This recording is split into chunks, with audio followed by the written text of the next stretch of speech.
What's up, guys? Okay, I'm really excited to announce that today's adult beverage supplier is Xingyi Brewery. Xingyi was founded in Beijing by longtime friends Chris and Alex. These two creative geniuses, with a shared passion for the fermented golden elixir of life that we call beer, are constantly hunting down rare ingredients and trying new ideas with which to create some of the best beers I have ever had.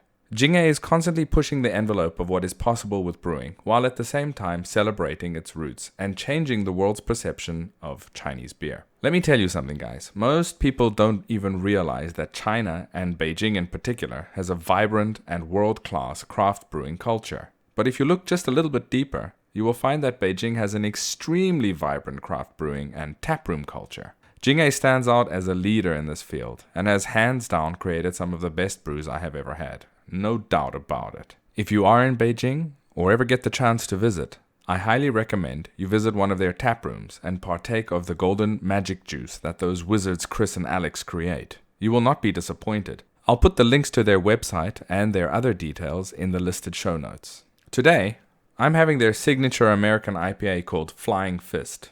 Flying Fist is abundantly dry hopped for a burst of tropical fruit, fresh pine, and zesty citrus, which smacks you in the mouth harder than a villain in a Shaw Brothers movie. This brew has won the bronze medal at the Asian Beer Cup in 2014 and 2015, and a bronze at the International Beer Cup in 2016. It's highly recommended. But as always, guys, remember, drink responsibly and abide by your local laws. Alright, let's get into some news. As many of you know, my guest on the previous episode of the Drunken Boxing podcast was Jarek Szymanski, which was an excellent episode if you haven't heard it yet. And I'm happy to report that Jarek has indeed started populating his YouTube channel with excellent gems of Chinese martial arts, and has even gone to the trouble of subtitling many of them. So head on over to his channel, take a look, and subscribe. It's truly worth it. Links will be in the show notes for you. Okay, next, on my YouTube channel, which is the Mushin Martial Culture channel, I have just launched a new series which is titled Kung Fu Explained. And I released the first episode last week. The topic of the first episode is, in my opinion, an extremely important one, and that is namely regarding the understanding of the names given to Chinese martial arts as a whole, in the form of Wushu and Kung Fu. Today, there is much misunderstanding regarding these terms, what they mean, their etymological evolution, as well as the cultural aspects pertaining to both the Chinese characters as well as the arts themselves. So with that, I tackled this with the aim of doing a deep dive into these terms in a hope to bring clarity and, most importantly, sanity to the arts today, especially to the non-Chinese speaking audience. Now, that doesn't mean that people who speak Chinese are not misguided regarding this topic. Indeed, many are. With that, I hope this episode is beneficial to all that are interested in the topic of Chinese martial arts. Once again, I'll put the link to the video in the show notes. Once again, I appreciate any and all support for both the Drunken Boxing podcast as well as the Mushin Martial Culture YouTube channel and all the endeavors that I do through my Patreon. We have a Patreon. It's been set up just for a couple of months.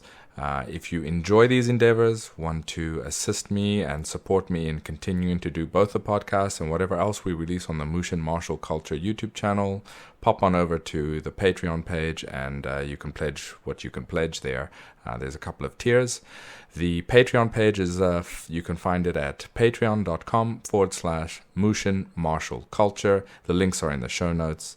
And once again, I appreciate any and all support. Alright, with that done, let's get into this week's episode. My guest today is none other than Tim Cartmell. Tim Cartmell is a very well-known pioneer within the Chinese martial arts in the West, particularly and most notably within the styles of Xingyi Quan, Bagua Zhang, and Taiji Quan. He started with Kung Fu San Soo at a young age and moved to Taiwan at the age of 23 to pursue further studies in the Chinese martial arts, particularly the arts classified as internal. While studying Mandarin in the university in Taiwan, he sought out credible teachers in these arts and studied with people like Hongji and Dexiu. He also traveled to mainland China to study these arts and spent time with Sun Jianyun, Liang Kequan, Mao Mingchun, and others. During his time in Taiwan, he competed numerous times in Sanshou full-contact matches and attained numerous first places. After 11 years in Taiwan and China, Tim returned to the USA in 1994, and soon after he started studying Brazilian Jiu Jitsu and achieved a black belt in the art. He has authored numerous books on the Chinese martial arts, including translations of essential books on the subjects of Taiji and others. He continues to teach both Brazilian Jiu Jitsu and Chinese martial arts in the USA, and he is also training athletes to compete in MMA currently. Well, let's get into it. Here is Tim Cartmell. Okay, welcome, Mr. Cartmell. It's an honor to have you on my podcast. Obviously, within the Chinese martial arts community, you're pretty well known. More specifically within my family of martial arts, apart from the general population outside that knows you, we have a bit of more insight and understanding of you as you translated one of my martial uncle's books as well, amongst others. So I'm very happy to have you on this podcast. You're recognized as one of the pioneers within these styles, particularly from the West. And welcome. Thank you very much. Good to be here. Okay, great. For the people that are not too familiar with your background, and I know you've gone over this in other publications and podcasts, maybe you could give a little bit about your beginnings and your history? Okay. I started practicing martial arts when I was 11. I started in a style called Kung Fu San Soo. Okay. And I practiced that style of Kung Fu for about 12 years till I moved to Taiwan, and then I lived in Taiwan and Beijing for about 11 years, and I practiced primarily the internal styles. And I started off with Xingyi. Xingyi was kind of the main focus for a long time, and after a couple years of training, I fought Sanda for a couple years, and then after that, I practiced Bagua for several more years, and then I started to go to the Mainland. So I trained with quite a few people in the Mainland, and eventually I trained with Sun Jianyun, Madam Sun, from Sun Lutang's daughter. And then after that, I came back to the States in the mid-'90s and started practicing Brazilian Jiu Jitsu. And I still practice and teach Brazilian Jiu Jitsu, and I got my black belt in the early 2000s, and that's basically the background. So I eventually had an MMA academy, which was, I combined all the best stuff that I'd learned. So I used a lot of Chinese throwing techniques, actually, from the Bagua Zhang striking techniques, and then put together with the boxing I'd done and the wrestling, and then the jiu-jitsu on the ground. Very, very good. I mean, I think that's the ultimate goal of any martial artist. I mean, people get so... what's the word? They get so narrow-minded with styles, thinking that, okay, if you're going to train a style, then you fight with a style, but they kind of fail to see the point that you use the style as a tool to develop skill, and then your skills are what you actually apply. And different perspectives, which was very common in the past, where martial artists would do Xingyi, Bagua, Shuai Jiao. They wouldn't just do one style. They would I mean, of course, competence in each style is a must, but they would use these things to improve and to further develop their skill set, and that is what made them successful martial artists in terms of whatever their field was, whether it was bodyguarding or other aspects, or even just to defend themselves in daily life. So, you know, it's refreshing to hear somebody that has still got this mindset today, and I think that's what a lot of Chinese martial artists who are more familiar with the essence identify when they see you. If I could... Yeah, I think... Yeah, go ahead. Sorry, there's a bit of a delay. You're absolutely right. So if you look at the histories of, for example, the golden age of Chinese martial arts, 100 or so years ago, all the famous guys who had any kind of a fight record reputation, they all cross-trained. It was just a normal thing to do.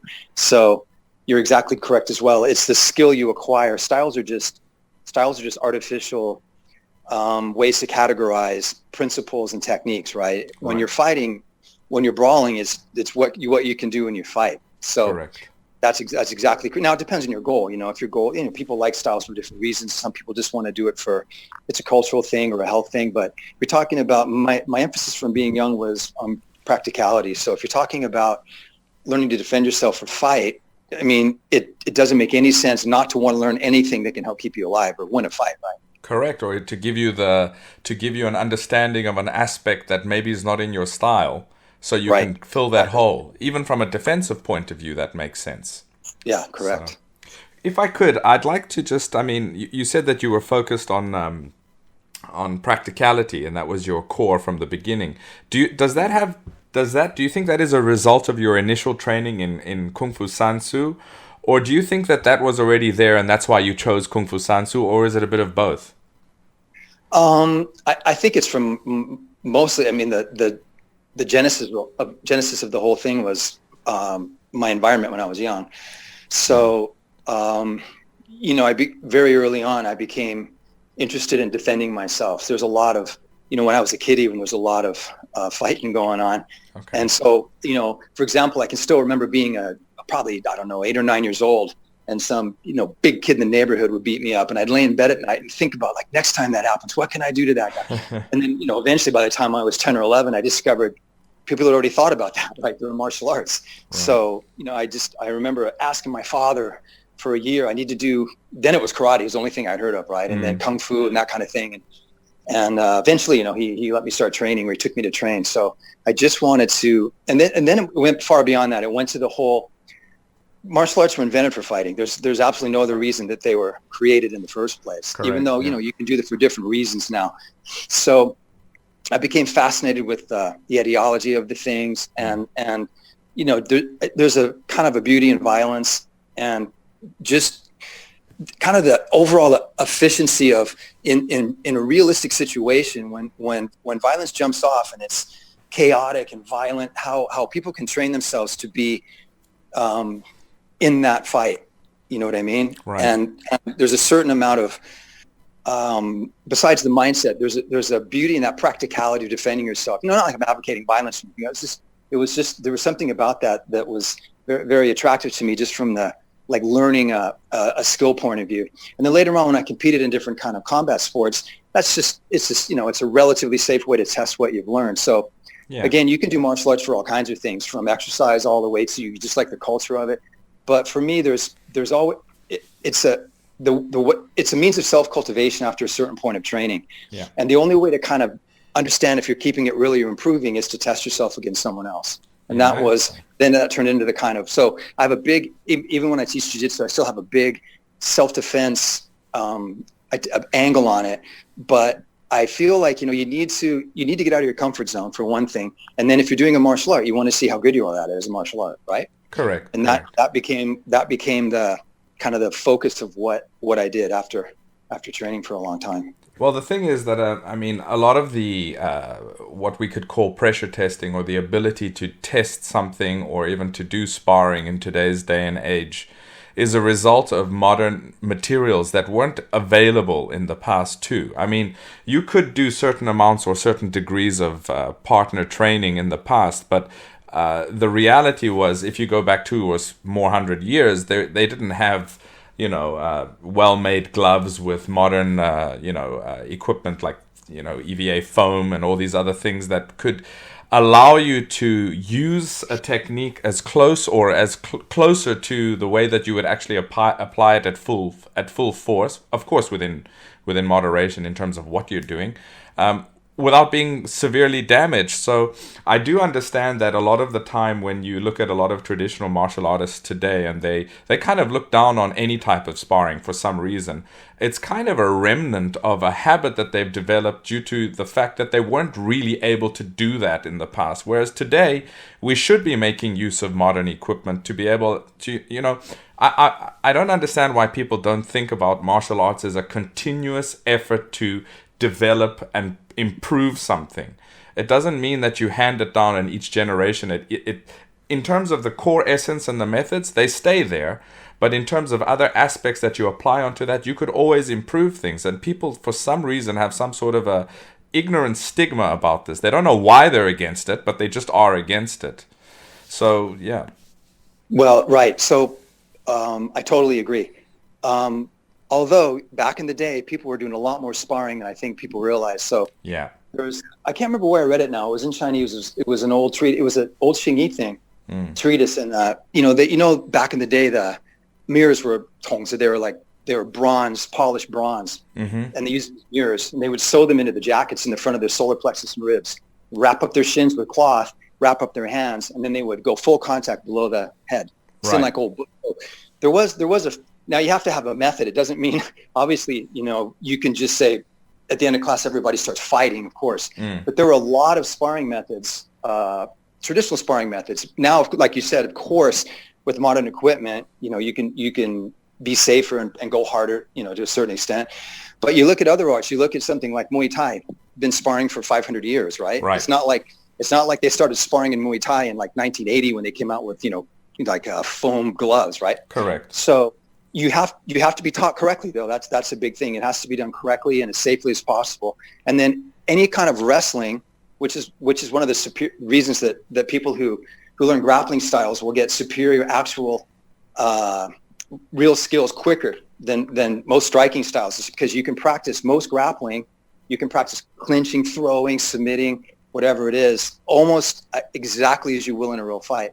And every style of Chinese martial arts, at least Northern Chinese martial arts, all had grappling as well. Yes. So you have some protective equipment. We all know, like now when people come in to spar and you glove up, it's everyone who knows how to spar. It's an unspoken rule. You're not going to punch. You're not going to, poke me in the eye. Correct. You know what I mean? There's parameters. The thing is, there's parameters. They're correct. Yeah.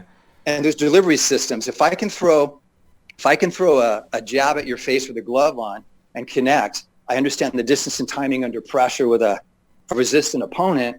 I can stick my fingers out and poke her in the eye as well, right? So you don't have to do deadly things to be able to use deadly things, but you have to develop an actual practical way of delivering it through sparring. And that's been around forever. That's the thing. I mean, the deadly techniques are an add-on to already basic existing martial arts combat methods. Correct. So your core basics can be trained, and then you can add on those techniques. And you mentioned Muay Thai, and Muay Thai, even the modern sport compared to classical Muay Thai, they have certain techniques. I think it was 13. I can't remember the number. It's gotten away from me. Major techniques which are permitted in competition, and then they've got minor techniques which are banned in competition simply because of the damage that they do. But the methods are not that different from the others. It's just right. Yeah. So exactly. Once you have the ability to actually deliver that category of technique realistically, you can modify, how you do it or how much damage you want to do. It's just like grappling. Yeah. When you're doing jiu-jitsu, the person that you're grappling with taps because they're an inch away from having their arm broken. You know what I mean? Right. It's like, that would have broken their arm. They tap. Correct. But you don't have to break their arm, obviously. So the same kind of things apply to striking styles. So you can wear gear and go harder. You can wear less gear and go lighter. You can Correct. Make some targets forbidden. But without that kind of live training, of course, correctly done, then you have a faith-based martial arts. You're literally training, and it's just you're taking it on faith that you'll be able to do this in a real situation, and that's not ethical. If you're not really doing any kind of pressure testing, you need to understand that you're not really preparing to fight, and your teacher should not be telling you that you are. Yes, agreed. And like you said, it's irresponsible, and the idea that you're going to be able to deliver an eye poke when you haven't practiced delivering a jab, and you can't realize the fact that they're actually the same mechanics. It's just the delivery tool and the target is slightly different, but the basic thing is exactly the same. That's just delusional to think that you're going to be able to deliver these killer shots, but you can't deliver the basic versions of them. So right, I totally agree. Very interesting. Well, that's kind of. Yeah, I know. I think, like you said, I think a lot of the traditional styles as well, it's more of people have inherited attitudes from their teachers, who've inherited attitudes from their teachers. So there's a lot of, you live in China, you train Chinese martial arts. There's a lot of face involved in things. So, totally. People get to a certain point and they don't want to spar anymore because, they feel like if somebody punches them, they're going to lose all their that kind of, and it's not, real students. I mean, you want to, people get, I'm sure at a certain age, your teacher's going to stop sparring, but it's not, it's healthy. And any sensible student realizes, everybody gets thrown, everybody taps, everybody, and your teacher still spars, or he's still he's in the mix with it a bit. Yeah. And I think a lot of it is, people build these unrealistic reputations up, mostly for marketing, sometimes for their own ego. And then it's like they have to maintain this kind of air of invincibility, and then their students kind of inherit it, and they say ridiculous things like, "Oh, we're too deadly to spar." And their students, they're innocent; they don't know any better, so they're like, they don't know how to fight. They've never been in a fight; they've never sparred. So of course they're going to believe it. They don't have any other frame of reference, and then they pass it on to their students, kind of thing. That's also a big problem. And it's like, you can put gloves on it. Just try the basics. You're not going to die. Yeah, totally. That's why I think people misunderstand even when and I've had this conversation with other traditional martial artists who are against all types of sparring, but they don't understand when we say something like pressure testing. There's a scope and there's a range of things that fall into that category. And on the one side, you have set partner application techniques, which are completely set. That it falls under that, because that would be step one in terms of like drilling. That would be step one to going. And on the other side of the spectrum, you'd have complete free sparring. So within that realm, they all fall under this within that scope. They fall under this idea of pressure testing, and it comes down to getting used to range, distance, timing. All the way on the left side, that would be that, because it's completely set. Both people know exactly what you're going to do.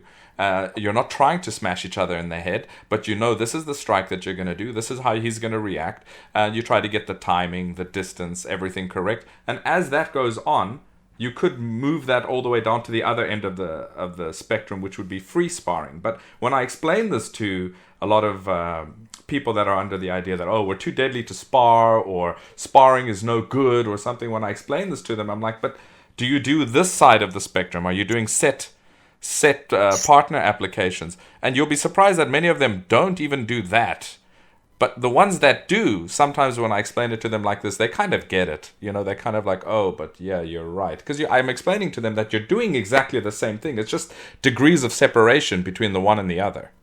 So. I explain it. There's, and just generally, there's three levels of it. There's completely cooperative, right? Partner drills. There's semi-cooperative, and then there's what we call non-cooperative. So everyone should start with cooperative, right? Students need to be introduced to sparring drills gradually, right? Yeah. There's nothing worse than bringing in someone new who's not ready, and you throw them in the ring and they get beat up and then they quit. I mean, it's too much, understandably too, it's too much trauma, right? Yeah. It's like when you teach someone, they come into a class, like if they're going to learn judo or they're going to learn Swai Jiao or anything with throwing, if you slam them on the ground really hard before they know how to fall, you've ruined their career. They're never going to be comfortable and relaxed when they're standing up, right? So you start off exactly. So you might have paired partner training where, you throw a punch, or a good example are the old Xingyi Quan partner forms. That's exactly it. Yeah. A lot of modern martial artists would discount those out of hand. They're like, well, that's not what it's going to look like. It's like, no. They're teaching you distance and timing, angles, right? How to deal with pressure. And as you get good at, say, a two-person form, I can hit you for real because you know it's coming. You get to deal with real incoming force, right? Correct. And then the next level up would be semi-cooperative. There'd be more rules. So I have students do things like, I have things I call push-pull sumo, for example. I have a ring. They know how to fall. They just learn how to fall. They know maybe a few hand techniques, and I let them try to push and pull each other out of the ring as hard as they want, but there's no real throwing yet, real striking yet. And they get used to contact, and they have to use footwork and make their base correct. And then it works up into, you can spar to whatever level you want to. Well, that's basic. That's them dealing with basic brute force at its foundational level. So. Exactly. That's exactly what they need, and it keeps them honest. Then when they go back and do the other types of training, even their solo training, now they're like, this is what it's for, right? This is what I'm going to really run into. Somebody grabbing me with all this force and trying to, pull me down or push me down or put me in a headlock. And then they go back and then they understand that, the first Sanda fight I had, I lost. And then when because I've been training for it, I've been sparring in the school, but I'd never fought in Sanda before. So, when I really did it, I fought like I was trained, but I just didn't have much experience at it, right? And after the first fight I had, I kind of totally revamped a lot of my training around, it's like, this is what I really need to work on, and then I started winning. Well, it's an eye-opener. Exactly. Without that experience, though, I was developing skills, but I developed them a lot quicker once I knew exactly what the goal was. So this is what you need to introduce students, my opinion, to those types of first cooperative, and then as quickly as possible at whatever level, at least semi-cooperative drills. So they know they know what they're doing when they're training. And then, as they progress up, depending on the student and how fast they progress or how far they want to go, then you introduce less and less cooperation, more and more stress. Well, I think my background is my core is Xingyi Quan. I do Bagua as well, our Liang style Bagua. And 5 years ago, I also started doing Brazilian Jiu Jitsu here in Beijing. So, but my perspective on Chinese martial arts has always been shaped by, and it could be part of the problem that it's shaped by how I was taught Xingyi Quan, which is a very clear systemized approach. You just mentioned it. We don't start with forms. We start with individual techniques. And then we start stringing those together into a form. Correct. And then we start doing partner routines, which takes those techniques and puts them, it's a form, but with somebody else. So for me, the logical progression was always drilled into me. That's how you develop the skill. You go from individual solo skills to solo linked skills to set partner skills, and then you go on from there. And my teacher used to tell me as well, like you mentioned about sparring, they used to spar when they were, and my teacher's old. I mean, he's not a new generation, he's an old generation practitioner. And not only did they used to spar, but they used to go to parks and look to other martial artists to actually try each other out. And they would, and there was an unspoken rule about what you do and what you don't do in general, but it was common. It was common. So it's odd for me to hear people think that this is some new thing, or that it's because of the MMA, or it's because of jiu-jitsu that now they're trying to apply these. Not really. I mean, it's probably evolved, as we said, due to equipment that's available in terms of what you can do, but that was always there in one form. Right. All right. The other thing too about MMA is every one of the major styles that makes up MMA is traditional, or it has a true traditional, right? But you'll notice though, all the different styles that went in and tried it in the beginning when MMA was first starting, and it didn't take very long to figure out what worked, right? So you have the most essential, the best foundation for all of MMA is basic wrestling. So, you'd start off with someone wrestling. It's a sport. It's a combat sport, right? You spar. You compete.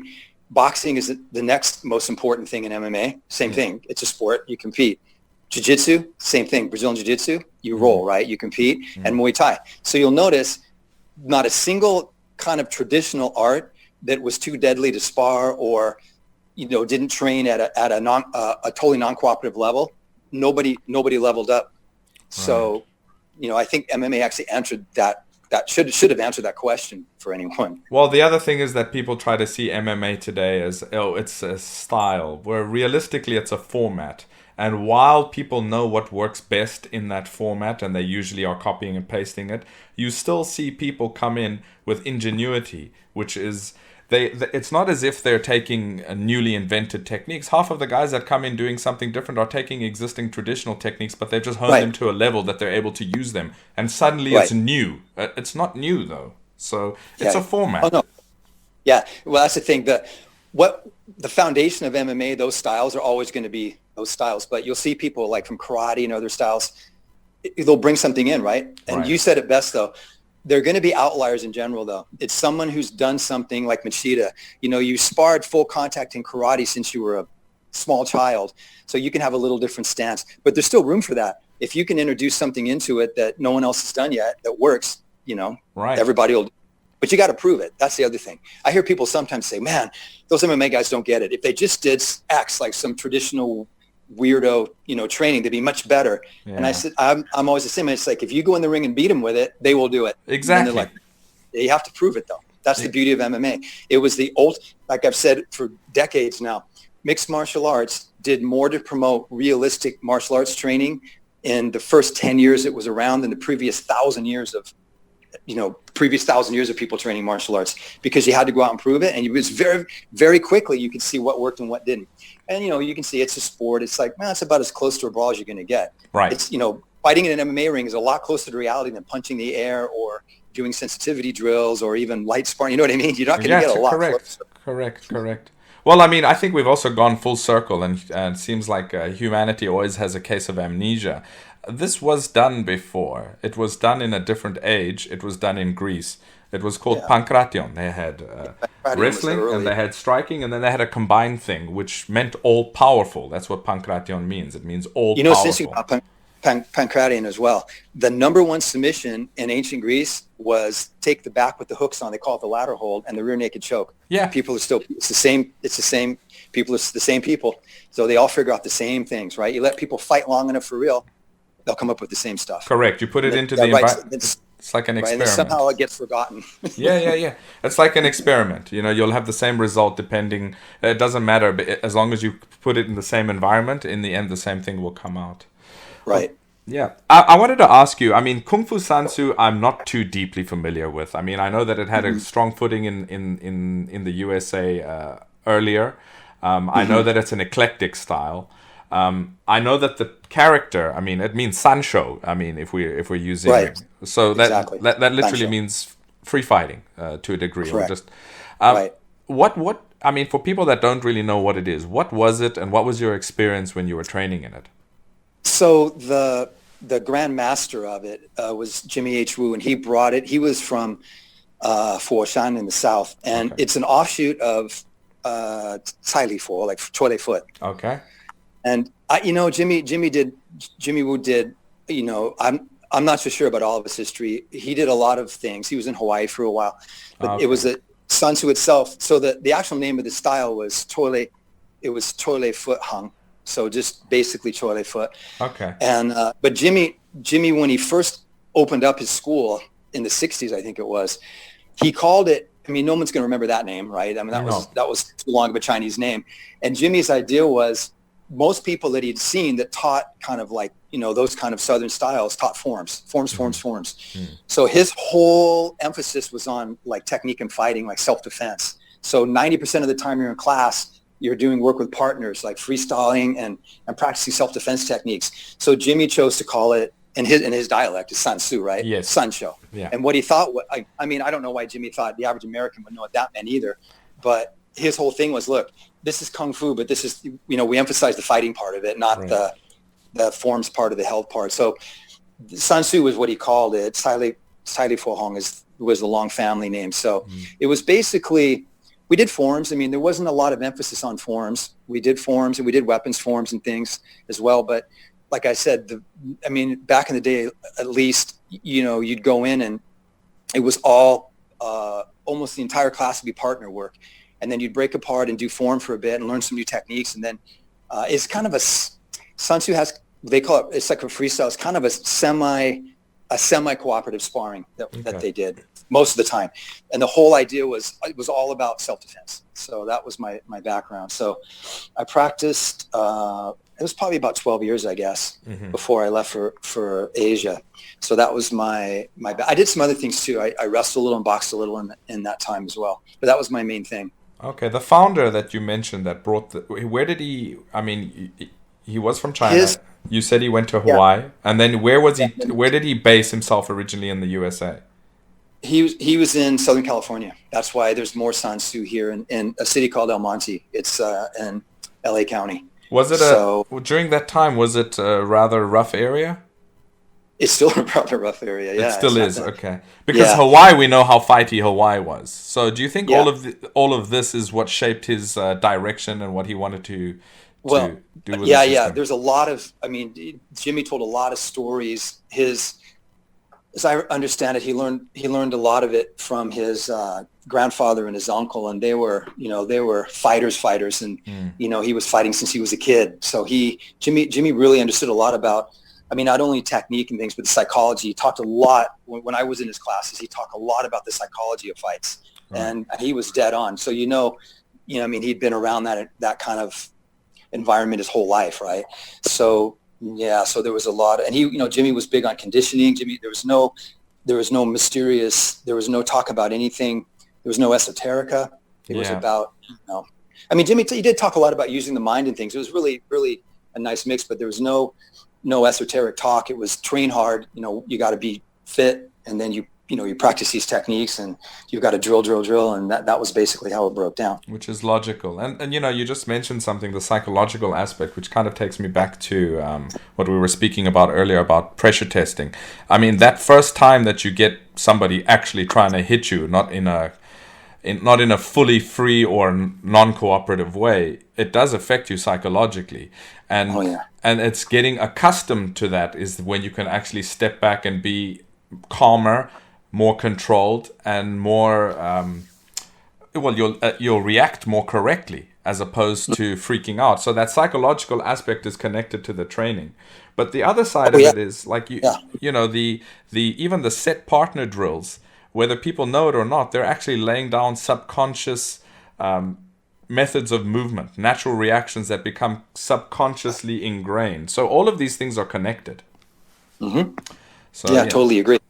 You know, I think just like they talk about soldiers, if they get through their first firefight, their survivability goes up like 75% for the next one, because the first one is the worst one. It's the same in competition. So, you know, I get a young, white belt in jiu-jitsu, and he's training, even though it's just grappling, it's just wrestling. I mean, kids, they'll get so nervous and they'll go, and they'll do jiu-jitsu, but they compete 2 or 3 times and they'll be twice as good. You know what I mean? And they're not really any better at jiu-jitsu yet. It's just that they're used to the stress of competing. So it's the same for anything. If you've been in a couple real fights, you're way more likely to do well in the third one than the first one. You know what I mean? Right. And that's like any skill. And the other thing that's important to realize is, and why I emphasize for, most of the guys that train with me to compete, you need adrenaline is the same no matter what the situation is. If you have an adrenaline dump because you're watching a scary movie, it's the same adrenaline that you're going to get if someone tries to stab you with a knife. You know what I mean? Right. And a lot of it is how you react to that adrenaline or stress in general. The closer you can approximate an actual fight stress-wise, I think the technique, like you just said, it's secondary to your mindset.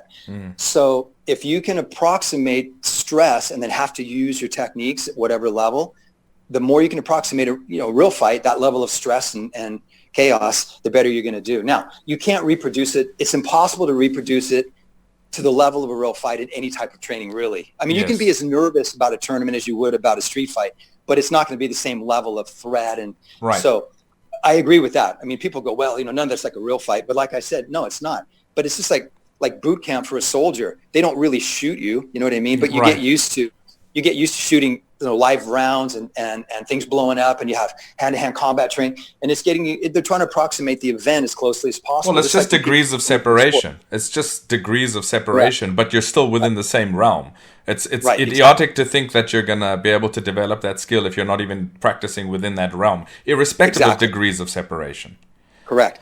And the more you do it, and the as you gradually increase the pressure and the stress, the better chance you have of surviving. And like you said, too, from certain drilling and sparring, a lot of it just becomes innate, like a natural response now. So, if someone confronted you and you think you're going to be in a fight, a lot of people, you're scared, right? Everyone's scared, but you still react correctly because you've been trained to do it.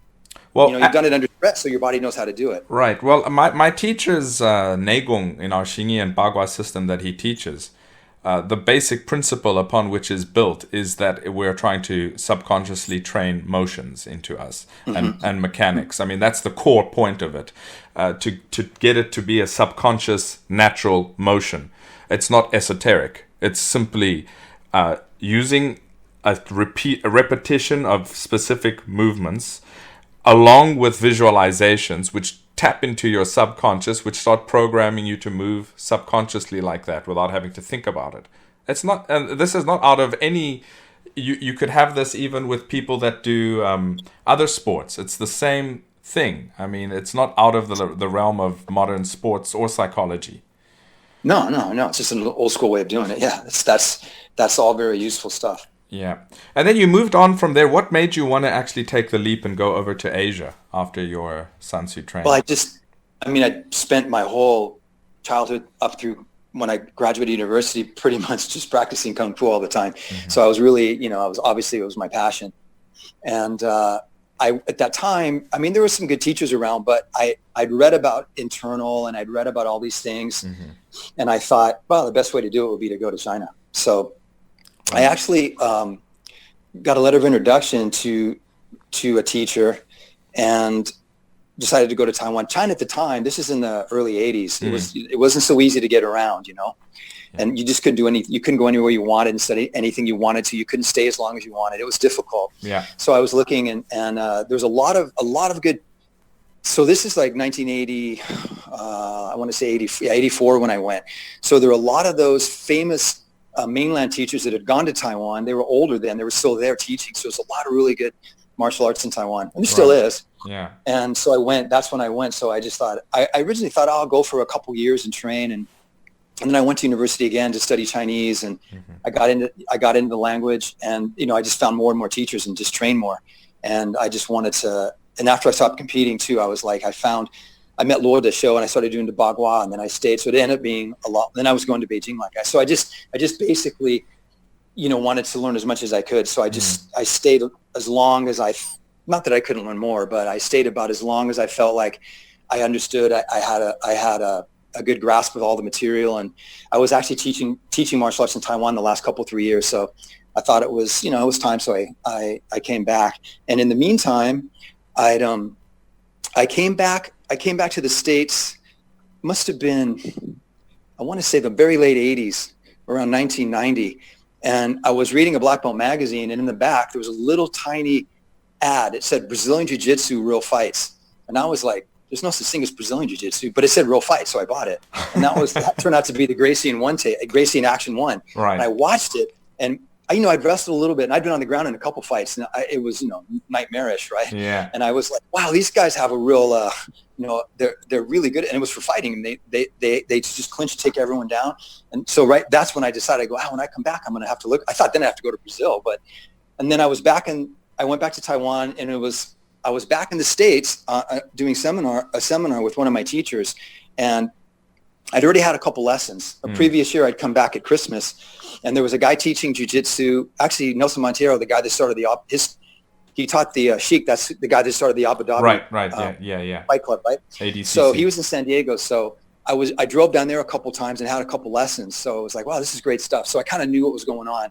And then I was back a year later or so, and it's probably 94, I guess, and the UFC came on, the first UFC. Right. And I was in New York at the time, and we watched it, and I was with a group of like martial arts guys, and I always remember they're all betting, and almost all of them thought I think it was Ken Shamrock in the first was going to win, or one of the big guys, and I was like, that skinny Brazilian guy is going to take them all on the ground and then submit them like judo, and they're like, no way, and then he won, and they were like, how? I said, no, I've done a little. These guys are up on this. Yeah. So when I moved back, I just started jiu-jitsu full time, and then I did the jiu-jitsu, and I got my black belt. I guess it was like the early 2000s. I was my teacher's first one. Right. So that was honorable. I felt, that's a big point of pride. And then I already had my school at the same time. I taught internal classes. I taught Xingyi and Bagua and separately. Then I had like an MMA program, and that was how it ended up. When you were in Taiwan, I mean, your first training there, what was it in? Who was it with? If I did Xingyi Quan first. So I started studying first with Hongji, who was a student of Hongji. Yeah. And I studied, and I was only there. It was probably 8 or 9 months, and unfortunately he got sick and he died. Oh, no. And then I continued training with his son, his oldest son, for the next several years. And it was good. They would put people in Sanda tournaments, like a fight school. Right. And he also taught at a university, so I'd go and help him. And I got, it was a lot of kids to spar with, and it was really a good environment to train. Do you remember which university he was teaching at?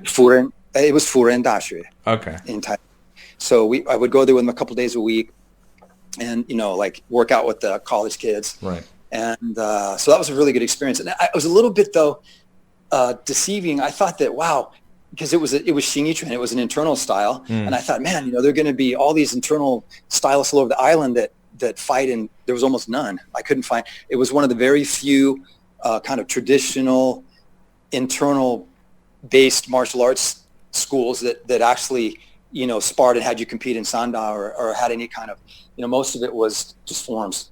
Yeah. And so I looked around, then I found like a lot of I had other excellent teachers, and I did a lot of Taiji for a while. A lot of the Taiji, it was wrestling skills that I was looking for. They had a unique way of of approaching standing wrestling. So that has helped me in my career. I think it helps me today with some of those concepts. And then I met Luo Dexiu and did Bagua with Luo for 5 or 6 years. And I was going to the mainland at that time and staying it for periods. So that was the end of my trip.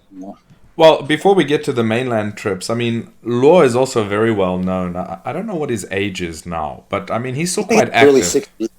Yeah. He's not that old yet. You know, I mean, you mentioned something about your experience with other groups on the island of Taiwan.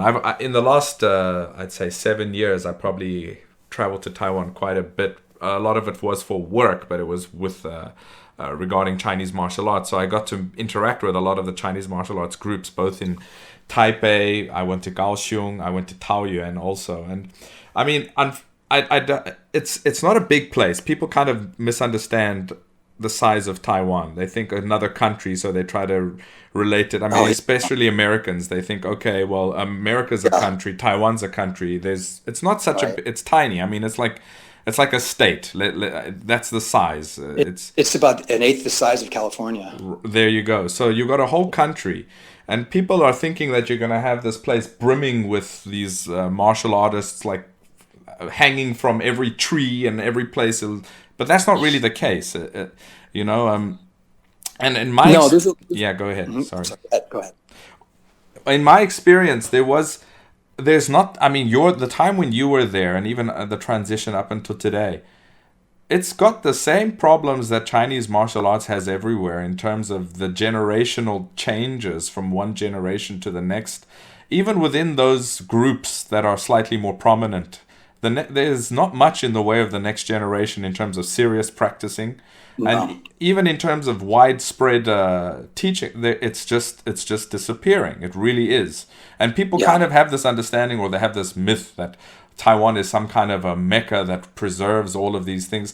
It's not really true in that sense. It's got the same societal modern problems that every other country does with regards to these traditional arts. It's just is that way. So. No, it's true. I think too, I was lucky. I was kind of at the tail end of when all the kind of old famous masters were still teaching. They're all gone, all gone. Then there's like Luo, like my teacher, there's that next generation. There's still some really good, there's quite a number of them, but Taiwan went exactly the same way as most everywhere else. Yeah. If you're like a young guy and you want to do martial arts, they do MMA now, or they do jiu-jitsu. It's just like, they just don't, if they want to fight it all, they don't understand. And understandable, you look at like, I'm going to do these traditional styles. I have to learn all these forms and all these things. And I can just go to a place and start, I can do MMA, right? Right. And I have a black belt. Jeff Leo teaches in Taiwan. And I was there. I did a little seminar in January. Mm-hmm. And jiu-jitsu is doing well. I mean, it's like a lot of kids train. There's a lot of people doing it. There's more and more academies. And I think it's going to be it's not right. You're right. It's not going to be protected from the loss of kind of traditional things anymore because it's in China. It's just people. So, older people might do Taiji for health or some other things for health. Young people they're going to do MMA or they're going to do jiu-jitsu if they want to, they just want to fight and compete. And there's a thing about jiu-jitsu as well, like judo and other things. There's an organized competition structure. Yeah. So you can train, the guys from Taiwan, they come to the Pan Ams or the Worlds. You can train anywhere in the world in a legit jiu-jitsu, Brazilian Jiu-Jitsu Academy, and go to a Brazilian Jiu-Jitsu tournament anywhere else in the world, and you know exactly what's going on. Yeah, you know what I mean? Yeah, that's and you can also train there. Like if I came to your class in Beijing, I've done a lot of Xingyi. It's not quite the same. I don't know the same two-man forms. You know what I mean? I could train with you guys, but it'd be there would be things I wouldn't be able to do. You can walk into any Jiu-Jitsu Academy in the world and jump into the warm-ups, learn techniques, and then spar just like you're at home. Right. The techniques might. So those kind of things, you can see how they're gonna be dominant, right? Well, they're conducive to the propagation of the art, and we got to admit that. Those are aspects that are what will help an art propagate itself more easily around the world, and then So a lot of the sectarian differences and the biases and the secretiveness and the whole thing that you said connected to face is also part of the reason for the downfall of Chinese martial arts being successfully propagated in today's modern age. It's just a fact. I went to New York. I walked into Marcelo Garcia's place. signed a waiver, and I was rolling and sparring with the guys there within 15 minutes, you know. Exactly. When you come to China, you want to train with my teacher, you got to get an introduction, I've got to take you through to meet him, you know. That's a lot more conservative in that sense. So, you know. Right. Yeah, and it's not a like you can't say, oh, Xingyi Quan, I can train. I mean, there's enough variation in the training and whatever that you just can't jump into a class and know exactly what's going on. Right. So yeah, I mean that's the way it is. So Taiwan's not immune to that either. So that's kind of how it's gone. Early on, there was a big demarcation between people that kept doing traditional things and all, and people who were like, no, they just wanted to do modern things. You know, not modern, but you know, they want to disconnect it from the concept of the old. Correct. Yeah. And I think it's gonna over time, because of what we just talked about, it's unfortunate. Traditional styles are going to become. I mean, there might be Taiji for health kind of things and that kind of, but actual old school traditional styles that have hardcore training and realistic practice, they're gonna they'll slowly die out. Well, you know, I was actually having a discussion about this with some people that are involved in Chinese martial arts as a sport more recently, and they were kind of trying to justify the taking Chinese martial arts and just doing whatever you want with it without any boundaries, and just trying to, okay, well, I'm going to change it because I think it looks prettier like this, or it's, you know, it's more interesting like this. And, you know, for me, the key point is that you got to stay true to the core. Whether or not you want to use it or you want to, that's a different story. But I can't take an apple, take all the meat off, fill it up with orange meat, and wrap it up and tell you it's an apple. It's no longer an apple anymore. No matter, you could say that, but it tastes good. It's got lots of vitamin C. But I asked for an apple, and you're being dishonest about that. So, you know, whether Chinese martial arts continues only in a small group of people that are trying to stay true to its core, I mean, like I said, whether you want to use it or not is a different story. But how it's handed down is in line with that core is what'll determine whether or not it's really is, you know, Chinese martial arts or not. And people are under the opinion that they can do whatever they want to because, oh, well, now it's for health or now it's for that. And I mean, I'm happy that people are doing these things and doing it for health, but that's not what it is, you know. And it's the principle. If you want to change something that's established and has a set of principles at work and a methodology to it, you just have to call it something else. Exactly. You can't say it. So, you know, it's kind of like I've tried to explain to people, like a good example would be moving your arms slowly through the air. It's not Taiji Chuan. It's, you know what I mean? Necessarily. Exactly. Right. It's, I mean, it could be, but there's principles behind it as why you do it. And, you know, people, you hear people say, well, Taiji doesn't work. You can't fight in slow motion. It's like, no, you're confusing a training methodology with the principles of what makes it work. You can do it at any speed. So you have to realize exactly there's core principles that have to be adhered to for it to be that kind of thing. And you know, I'm all for people change. You can change whatever you want, but you don't want to call it that.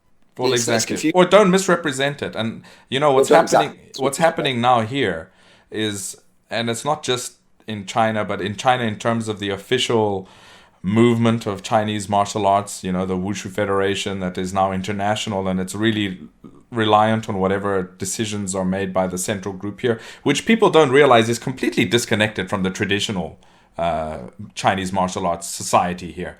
It's like they're not even cousins, you know. It's like people on the other side of the world. That's how disconnected they are. You know, there's no interaction really between the two. But what they're trying to do is they're trying to latch onto the culture part of it now. For some reason, there's been a big push here in the official direction of soft power through culture. And what better than Chinese martial arts? And which is the cherry on top of that? Taiji. So they're focusing on culture. They're trying to promote it as some sort of a health thing at its core. And, you know, for me, it's neither culture nor health because it's changed so much from what Taiji actually was that it's actually a lie to call it that. But most people are none the wiser. Like you said, moving your hands slowly through the air is not Taiji. But literally, that is what's being done now, you know. Any old technique would be labeled as Taiji. And you know, coming back to your point where you said I've had this with people that said the same thing, but you can't fight with that. And you're like, yes, but you're confusing a training method with a applicable method. It's the same with push-ups. Right. I say the same thing to them. You can't fight with push-ups. Well, why do you do them? Well, it's a training method. It's got a specific goal to it. It develops something that's attributed to your practice. But yeah, I mean, it's interesting. Yeah, totally agree. So, what was your first foray into the mainland, and what led to that?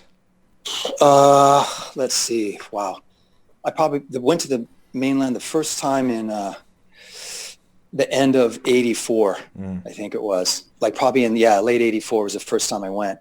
So I had a little rudimentary Chinese by then, and I just went to see. It was interesting time. So that was still like everyone wore, like the Mao suit, the green one, and the rode bicycles. There were almost no cars in Beijing. Yeah. It was a whole different time, and you could only go certain places as a foreigner. It was pretty restrictive, but it was fascinating to see. And martial arts were still a little repressed. They were very suspicious, a lot of the old teachers, about things then still.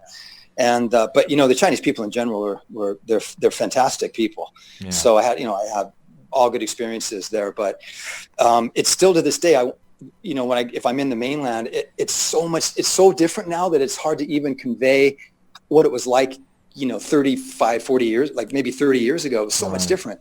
But that was the first time, and I didn't practice martial arts the first time. I just traveled, and then I started going back.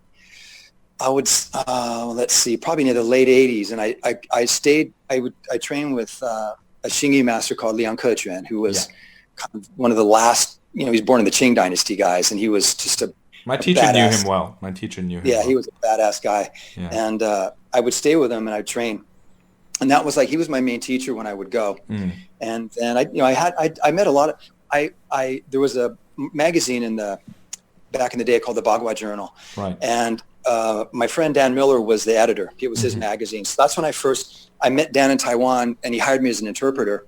And it was great because he had all these ins with, it was funny. Everybody, if you were in China and you called someone up and said, we want to interview you for an American magazine, they couldn't get you there fast enough. It was interesting. They wanted to be famous. So we met, I would call for him, and we'd set these. So I met all these well-known and mostly internal styles, mostly Bagua related teachers. So I got to meet a lot of people. I trained a little bit on the side with different people. Right. Liang Kequan was my main teacher, and then I met Sun Jianyun in that group. Right.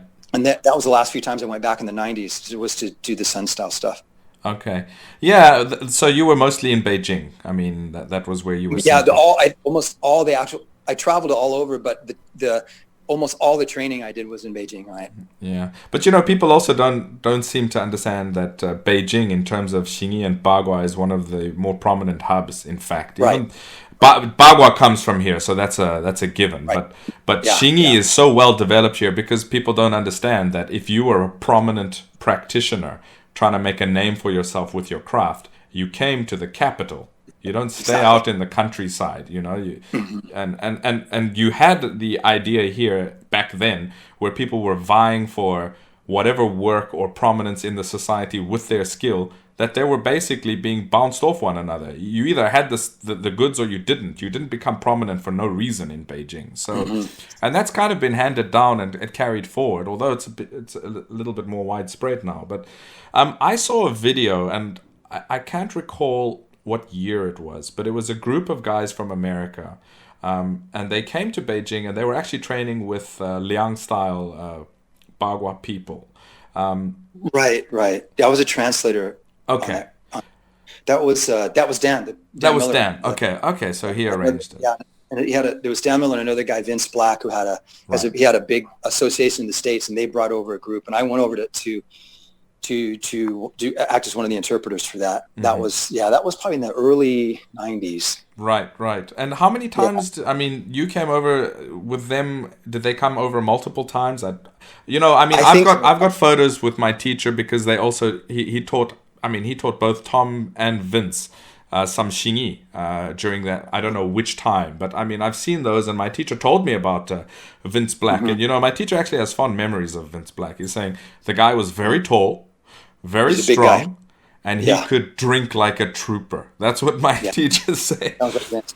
Yeah. No, I know they went. I know they had at least a couple big trips. I only went. I think I worked on the first one, and after that, I don't know. I mean, I don't know. I don't know how often that they went back and trained. Right. Is that how you got?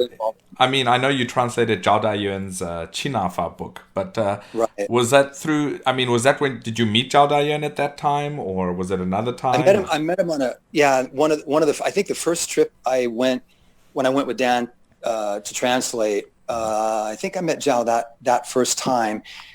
And I think we talked to him a while after that about Zhao was a very interesting guy because he'd done all this traditional Bagua and he had a degree from a sports university. So his thing was trying to explain kind of esoteric concepts and things through modern sports science. He had an interesting understanding of it all. And he was really good at China as well. Yeah. He taught the police and that kind of thing. So I can't remember exactly, but we met him on probably the late 80s, and then we contacted him later about translating the book for him because it was good. I read the book and I was like, there's some really there's good stuff in this book. So that's when I met him. I met him with Dan.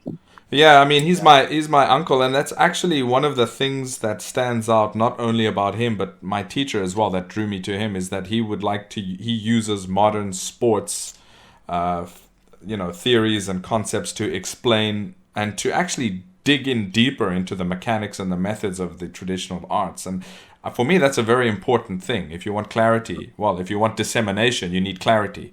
And if you want clarity, you need this kind of understanding. And it seems to be a very common thing within my martial family. And I kind of took it for granted because, they're not focused on this esoteric stuff. They're focused on the reality of breaking things down in terms of mechanics, methods, and analyzing everything and explaining it for better or for worse in those lines. But a lot of people don't, and a lot of teachers are still explaining things with esoteric, and I guess it's one way to hide your ignorance, and I hate to say that. I mean, no offense or offense taken to whoever is listening. If you can't explain something in simple terms based on logical scientific ideas with regards to your body, and you got to use esoteric concepts that you can't fully explain, then you don't really understand that. You're just hiding behind it. So it seems to be common.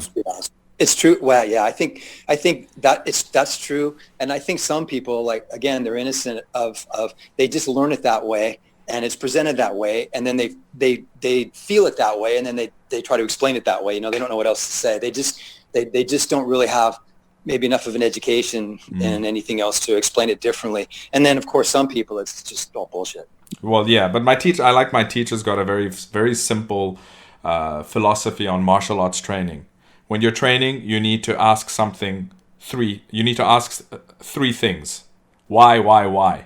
You need to ask yourself why when you're doing something. You need to ask your teacher why when he's showing you something. And you need to continually re-ask this question both to yourself in every single regard. Each problem you should ask why 3 times to understand it better.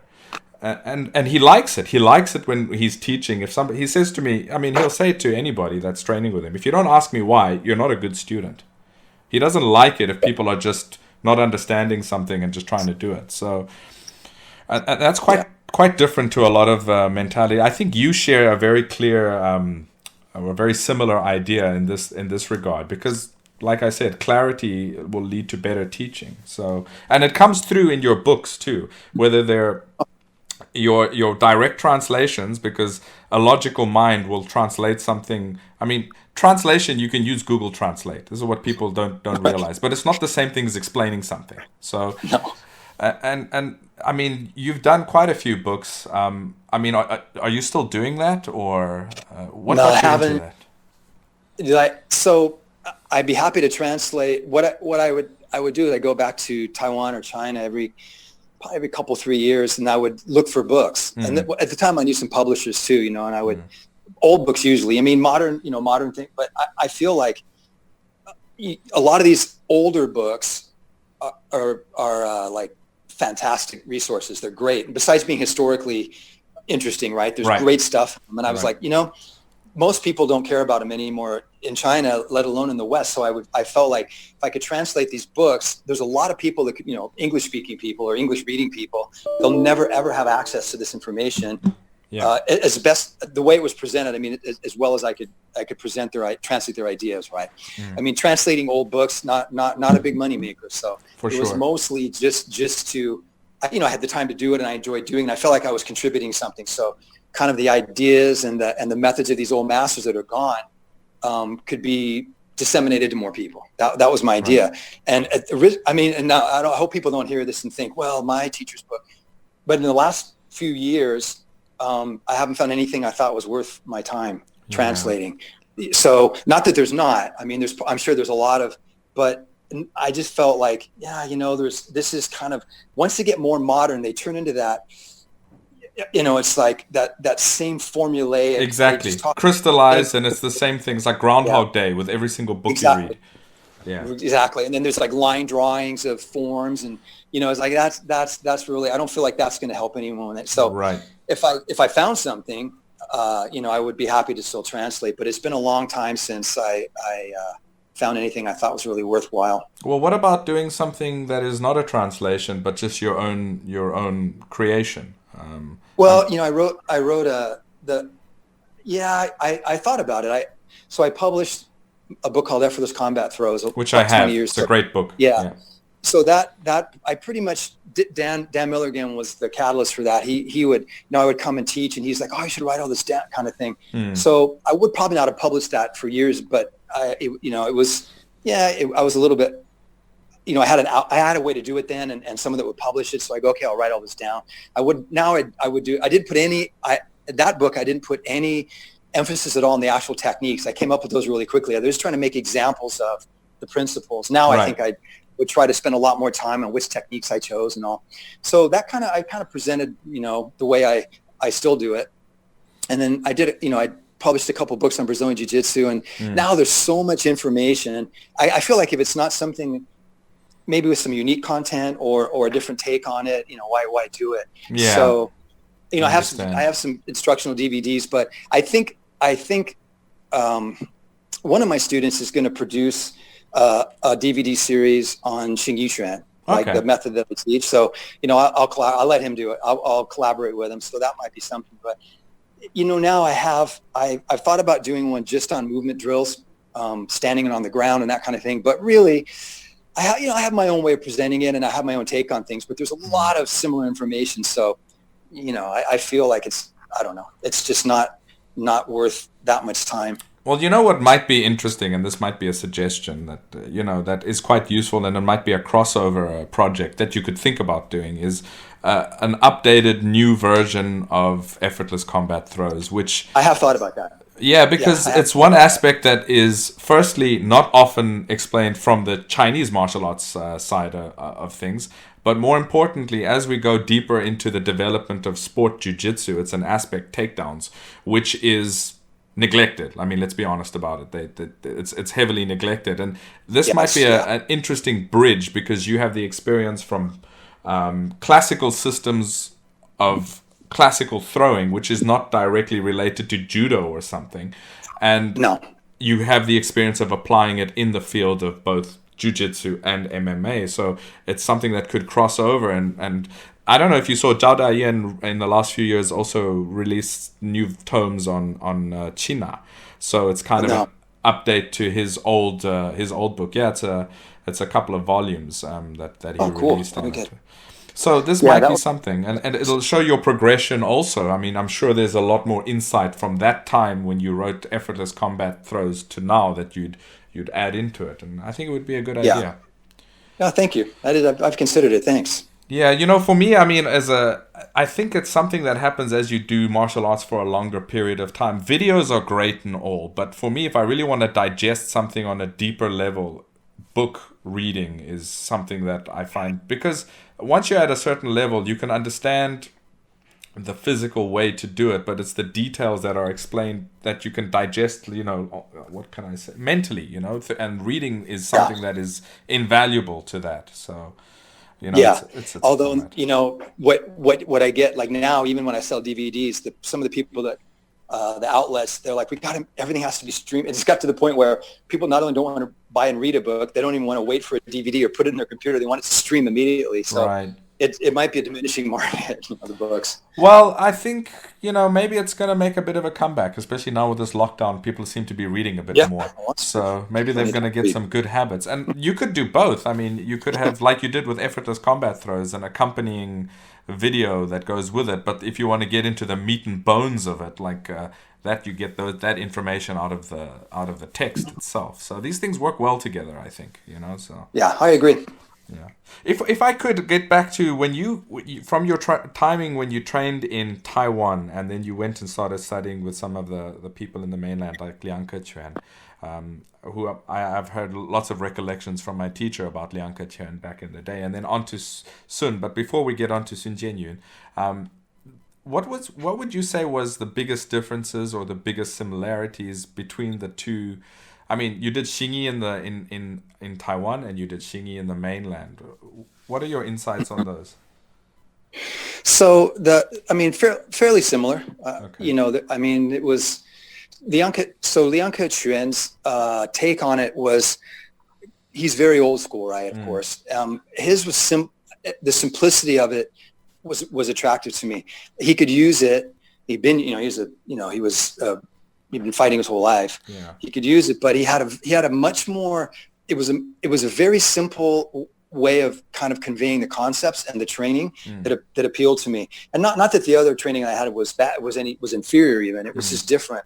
And they would talk a little bit more about. I can remember an example. Like I was in Santi, and when I'd learned to do it from one of the teachers, they'd have us kind of like grip the toes kind of hard and then rotate the heels out. Yuan Dang, like open your crotch.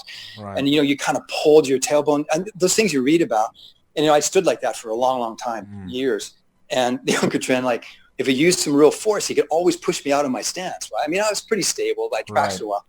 And he was like, one day he said, what are you doing with your knees? And I said, well, I'm turning them in my feet. And he looked at me and he said, why don't you just stand there? And I was like, what do you mean? Just stand there? He goes, no, just put your feet like this and don't do any of that. Then he was like, pick your arm up and think forward. I was completely immovable. It felt like magic almost, like, wow.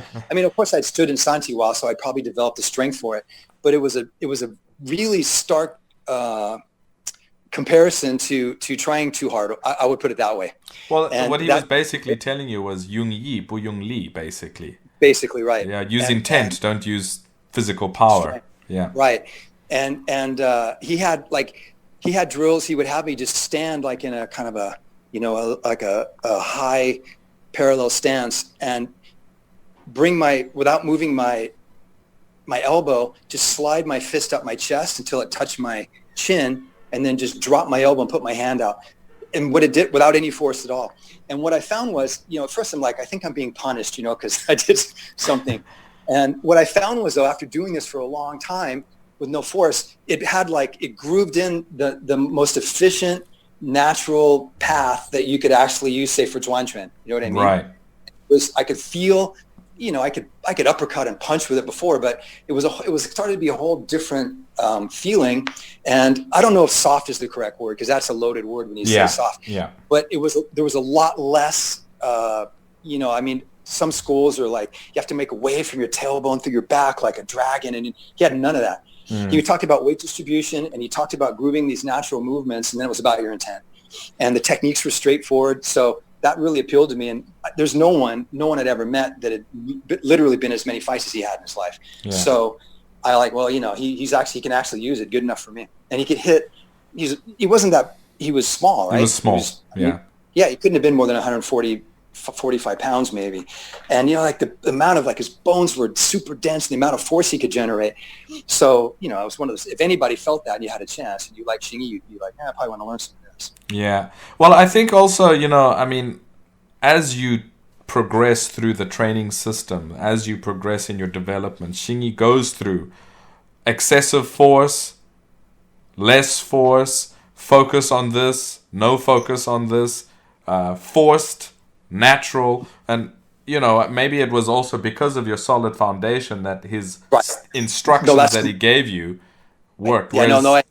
I agree with that. It's like the Ming An Hua Jing thing. It's exactly. like, if I'd not done anything before that, it would have been a different lesson. Yeah. I totally agree. That's what I'm saying. What I'd learned previously was good. I'm not saying it was wrong and he was right, but it was getting to that point. The thing is, though, there's a time when your teacher too, he has to tell you, like, in the important time, he's got to like tell you, like, this is the time now to do whatever. Right. And that's what I got from him. Yeah, my teacher did the same thing to me after some time. He was like, all right, now we're going to do it like this. And it was the complete opposite of how I've been doing it in terms of force, focus, where you're putting. Now you're going to do it naturally, like this. And I was like, but hang on. My muscles aren't cramping, but the movement feels better. What's going on? So right.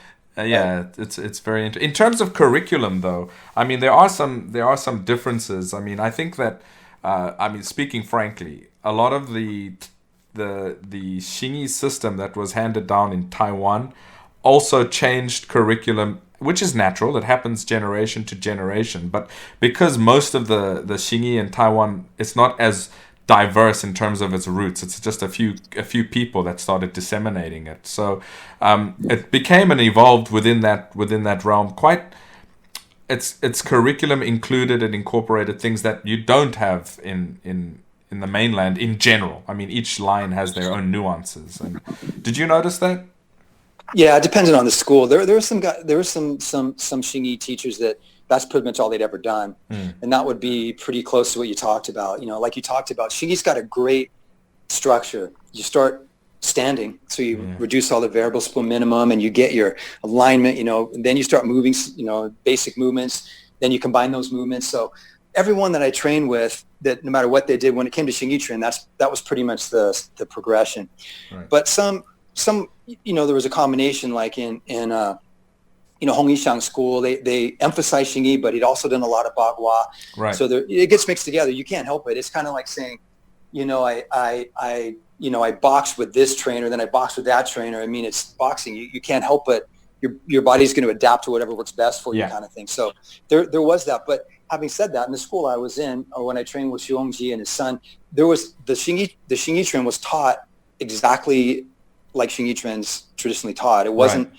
The forms weren't any different, right? And then there'd be supplementary forms maybe mixed in, or they show techniques. Like sometimes I can remember my teacher showing me a throw, and he'd say, "This is whatever from the Gao style." Bagua. Okay. Yeah. So they did that. I didn't. Now I'm sure there are, but I didn't train in anything in any styles where there was someone had actually like mixed Xingyi and Bagua into this new style of. I didn't train anything like that. Okay.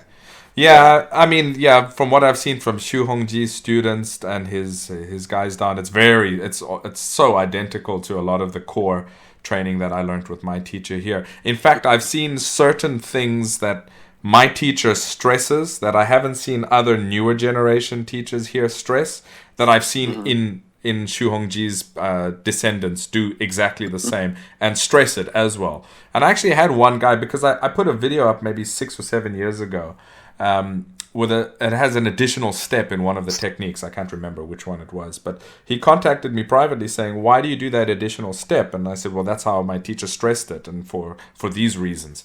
And he said, "It's funny, they were taught this through Xu Hongji's line too, and I'm the only person that he's seen do the same thing, and everybody else loses that step." So it's interesting to see as well. Did you do any of the Bagua while you were in the mainland, or on those trips at all? I didn't learn it a little bit. I did, Sun Jianyun, right? Yeah. So Sun Jianyun was, probably the best Bagua teacher alive when he was alive. And I met him translating one time, and he was he was a very unique guy. Yeah. And I did privates with him, but I didn't learn the forms. I wasn't really interested in learning. I just did privates on the techniques with him. Right. So I learned some from him. And actually, my Shenwu logo, my big scroll I have is my logo. He painted it for me. Oh, okay. He was a really good as well. And then I did with Sun Jianyun and her students. I did the Sun Bagua. I did like the whole system. That was the only. That was the only like focus time on Bagua on the mainland, and the rest was. Just learning, I had some private lessons with a few people, and that was that. Yeah, so I mean, Sun Jianyun and both Sun Lutang's line of Bagua are derivatives, and Gao too are good Right. derivative of Cheng They're all style. Yeah, right. Right. that's interesting. I mean, so Sun Jianyun, I don't know if you know much about the end of his life and any of. No, I mean, he was not too. old. Let's not take that away Right. from him. But do you remember he used to smoke? Yeah, yeah. And he used to drink too. Yeah, I mean they all drink. That's the other common myth about Chinese martial arts. It's like people think these people are monks. No, they're the opposite of monks most of the time. But Right. well, he was pretty healthy. I mean, up until the end of his life, but he decided at some point to stop smoking. Mm-hmm. And literally, I don't know. I mean, I've heard this being spoken about here in Chinese medicinal thought as well. If you've got a habit for your whole life, something like smoking or drinking, and you suddenly stop instead of tapering it off, sometimes it kills you. And literally, he went downhill from the day he stopped smoking, and it was a very sudden and rapid descent. It's really interesting that's the case. I'm not advocating now, people that are listening, that you all go out take out smoking, but I'm just saying, there's something to be said about doing things very abruptly. So that makes sense. I don't know.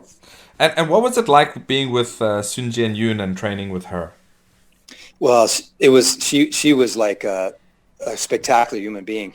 She was such a sweet lady, and she really, really wanted her dad's martial arts to be propagated, right, and passed down. That was really, I think, her whole life's focus. It was, yeah. So she was really forthcoming with the material and accessible, even though she was older then. You could ask her anything. I asked her all these stories about her dad I'd read about.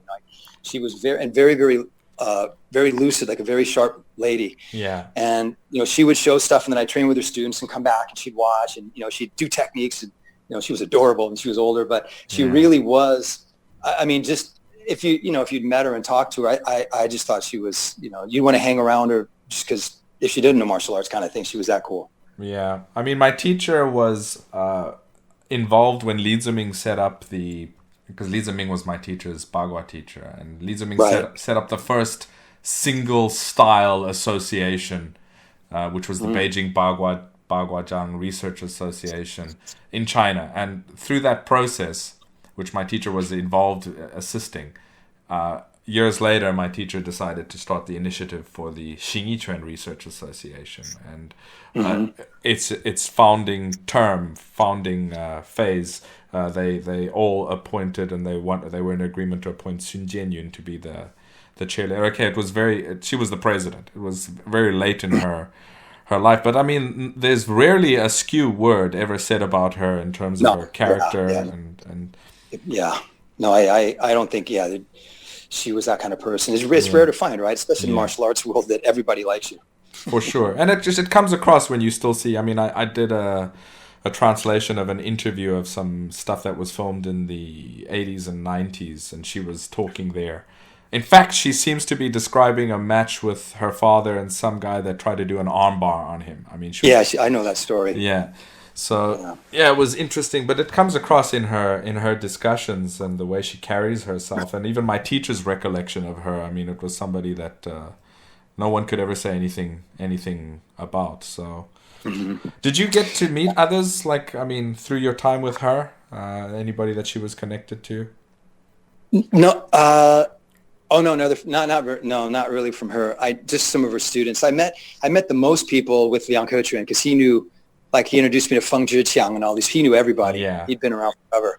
So, I met quite a few of the luminaries when I was with him at various places. But, just in passing, though. I mean, I said hello to him. Right.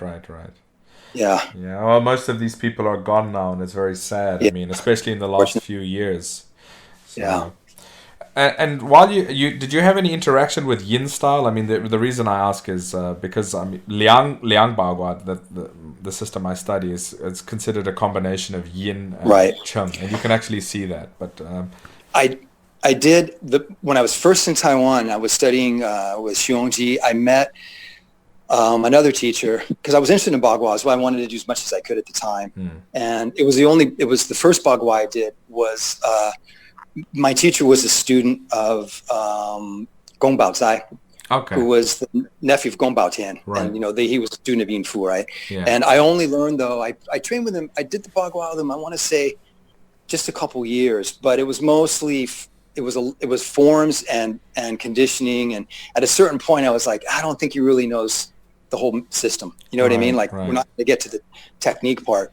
And so I stopped doing it. And then I then with Luo, when I met Luo, I did the Gao style, and then when I met Sun Jianyun. So I still remember some of the forms, but that was my only experience with the Yin style. What did you get as a feeling in terms of Yin style? I mean, the problem with Bagua, and this is another thing that some of the listeners might not know who aren't familiar with the system, even within one sect that we consider Cheng style, even between the same generation of people, just different lineages of Cheng Tinghua, there's quite a lot of difference in terms of content. What did you feel about the Yin style in comparison to what you had done with Cheng style? Its key features. Well, the Yin style was much more linear. There was a lot of, it was from the Gong Bao Zai camp as well, so it was kind of, there was more of a forward lean in the forms. The footwork was different. The arms were a bit more extended, and it's a bit more. You're walking a circle, obviously, in the forms, but the movements are more linear. So the Chen Tinghua was a wrestler, right? Yeah. So a lot of what people associate in general with Bagua, kind of like the teacup serving exercise, those are all wrestling movements. So there's none of that really. It's not emphasized in the Yin style. So obviously, it depended on their background. So the Donghai Chuan only taught people who were recognized experts at their style. Yeah. And then they kind of Baguatized whatever they did, right? So Yin Fu did Luohanjuan. So that was, you can see that kind of fundamental body mechanic in it. Chen Tinghua wrestled. So, you'll see that in his styles. Yeah, it's an interesting thing. I had a guy that actually trained with the U.S. I can't recall which area. U.S. I think he studied with Jimmy Pedro. Judo. Yeah, he was training with their camp. He's a judo guy, and the first time he ever saw me, he lives in Beijing now. He's from he's from the States originally. But the first time he saw me doing just some basic Bagua drills, the way I was moving and stepping, he said, he's seen high-level judo people shift and move their weight in a way that I'm stepping that is very similar. And that's that's very interesting because our Tangni Bu that we do in Liang style is a derivative of Chen style. It's not the same as Yin style's method of stepping. For the training purpose. So it was interesting to see that somebody could make that connection without even understanding or knowing anything about the history of Bagua and its roots. So, and that's just testament to those methods and their universality, which is the next thing I'd like to ask you about. Is when you crossed over to Jiu-Jitsu, did you find what overlaps? What did you find in there? Well, there was no overlap on the ground because there was no ground fighting in the journal. So that was pretty much all new. Well, I had a little bit of wrestling background, but that was all new. So there was the overlap I had was a work ethic for that, right? I just trained hard. Right. Stand up, the throwing that I'd done came in really handy. And I used what I started doing when I competed to it's worse now, like you said, a lot of Brazilian Jiu Jitsu academies, there's almost no time spent on takedowns. Yeah. My teacher, Club Luciano, had a black belt in judo, and we did some judo, but not very much, right? It was mostly on the ground.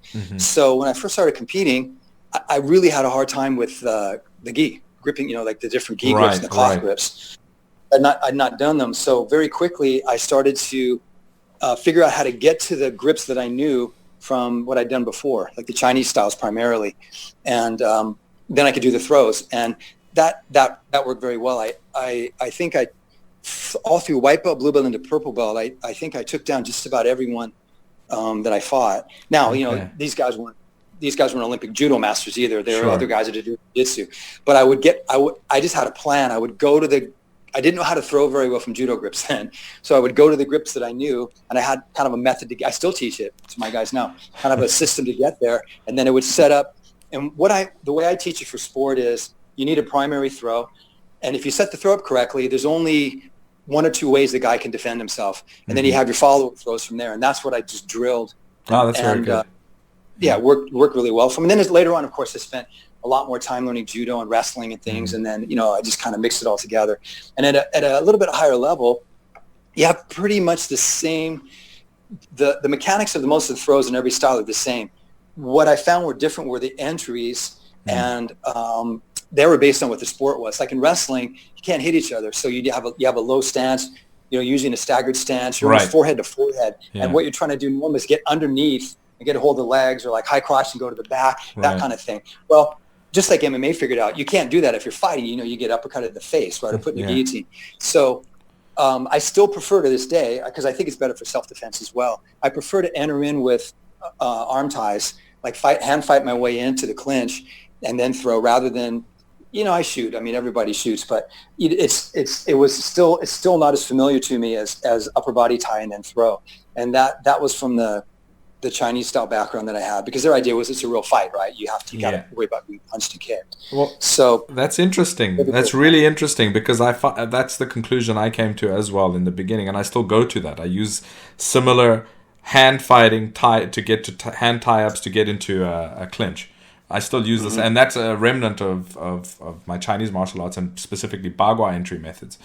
And, I went to an open mat session. I used to go to this other place here that a lot of 1FC fighters that are stationed in China train at. They would come to this open mat session as well. And it was a grappling open mat session. And I remember the instructor there, he's a guy from Canada, when we were doing a bit of stand-up, I would take the usual posture that I usually take in terms of the way I enter, because I don't want to develop those habits, like you said, with wrestling, where you're leaning forward or squatting, and then get used to that. So I still treat it as if as if somebody can hit me. And I was edging in towards him to do the usual thing that I do, and he, after a couple of times, because he was doing a very low wrestler's position, squatting down and trying to shoot in, and he said to me a couple of times, he's like, "What are you doing? We're not doing MMA today, so you really want to get down into a wrestler's position." And that just sums up exactly what you've just said. I mean, this guy was doing a specialized grappling class, and as the rules dictate, you will make the best of that situation. Whereas, taking it out of that, you wouldn't treat it the same way. So, yeah, it's interesting to hear. Basically, when it comes to a sport, a combat sport, the rules and the costume will dictate the way you present your techniques, right? So that's you just have to be. But the actual mechanics of most of the things, I mean, there's only so many ways to throw a guy down, punch a guy in the face. Like that's all. The fundamentals are almost always going to come back to the same thing. So that's why it's easy to, you can, not easy, but it takes some practice. But you can get a good foundation in anything, and then you're way ahead of the curve if you do something that's, say, another grappling style that has different rules, no gi, or and then you can take it in MMA. That's why I in my academy we'd fight in jiu-jitsu tournaments, submissions wrestling, sometimes Thai boxing, and then amateur MMA events. That was what my general students did. The ones who wanted to compete. So you got to do it you got to be able to adapt.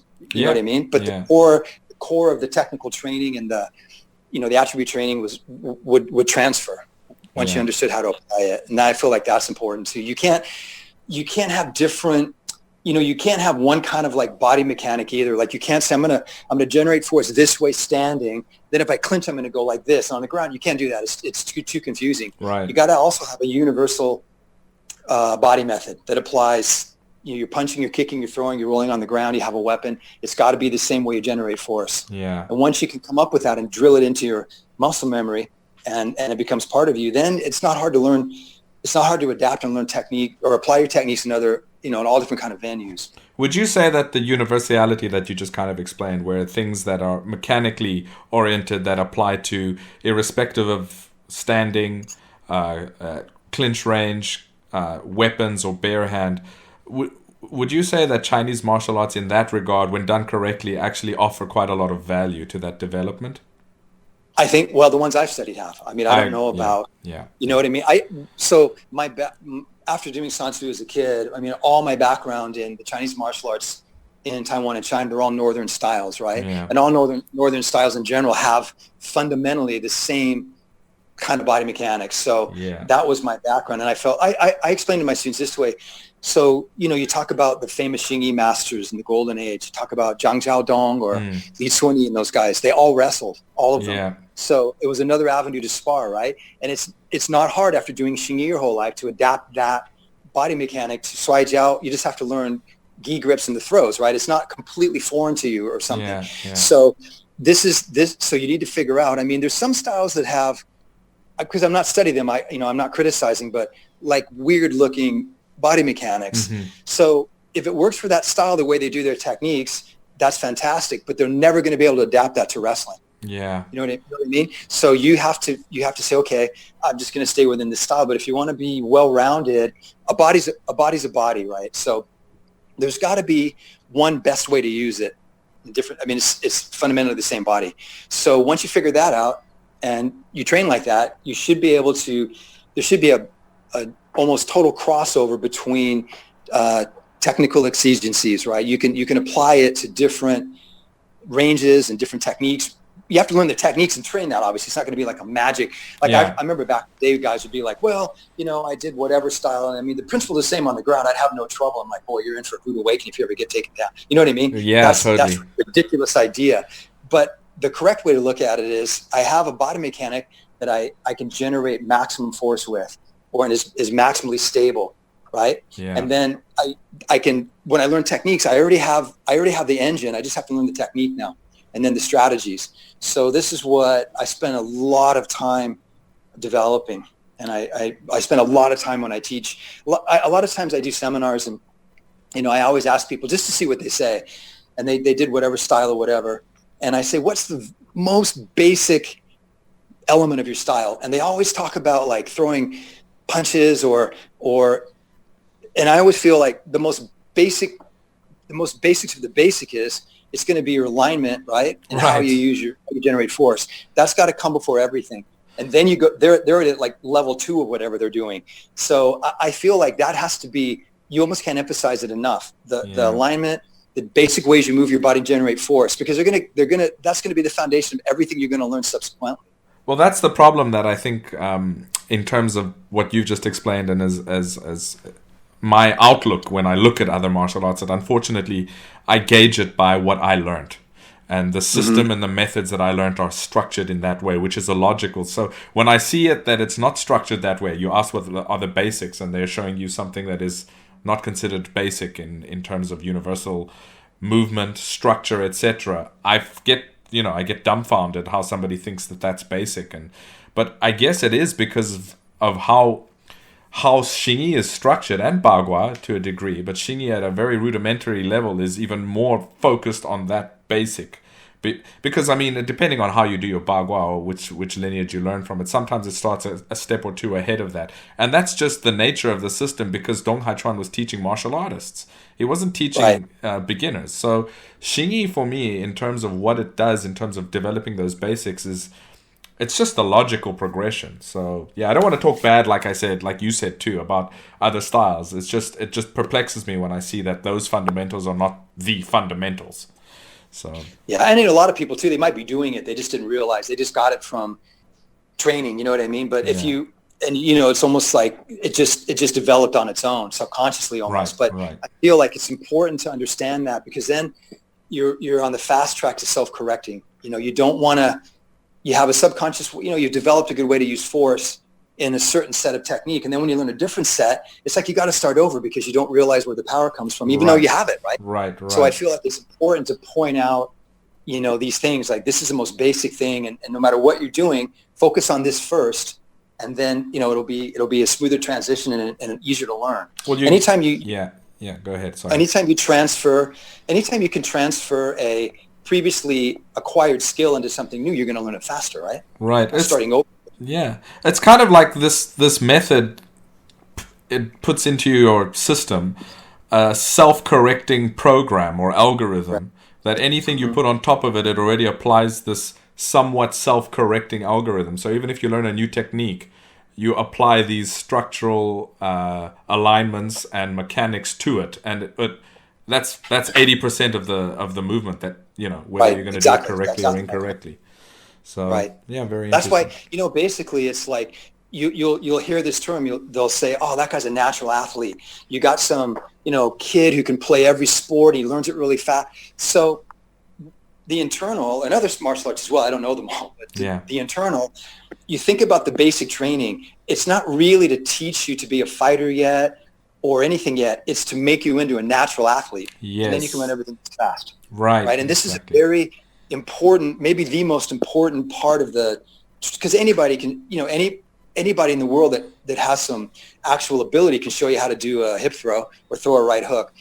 And there's better and worse, obviously, but the point is, like, can you do it? Can you generate force? So if you're a natural athlete, you learn it very quickly. So the fundamental training in a lot of what we now call internal styles, and I'm sure other styles, is before we try to, download all these skills into you, let's make sure you're a natural athlete. You're going to learn them fast. It's going to be easy for you. Yeah, that's a very well put. That's it. Yeah, I mean, I remember my teacher would always say to me sometimes, like, "Oh, okay, you gotta train every day, but some people don't have time to train on certain days." So he's like, "All right, well, here's the key point: if you can't do all your full training regiment in a day, at least just do these specific like Kung Fu exercises, and just as long as you do those on a daily basis, you're going to continue to develop these mechanics." So he's not saying that that's all you have to do, but the other stuff is not as important as this stuff. And that's fundamental mechanics and alignment training. So I remember back in when I trained with Law, he taught a lot of foreigners, and they would come to him and they'd be like, Law, I'm going back to the States for a month for Christmas. Like I'll have a lot of extra time. What should I do more? And he'd say, oh, do more of the single palm change. And then people would come and go, Law, I'm really busy at school. I don't have much time to train at all. Like, what should I practice? He'd go, do the single palm change. Yeah.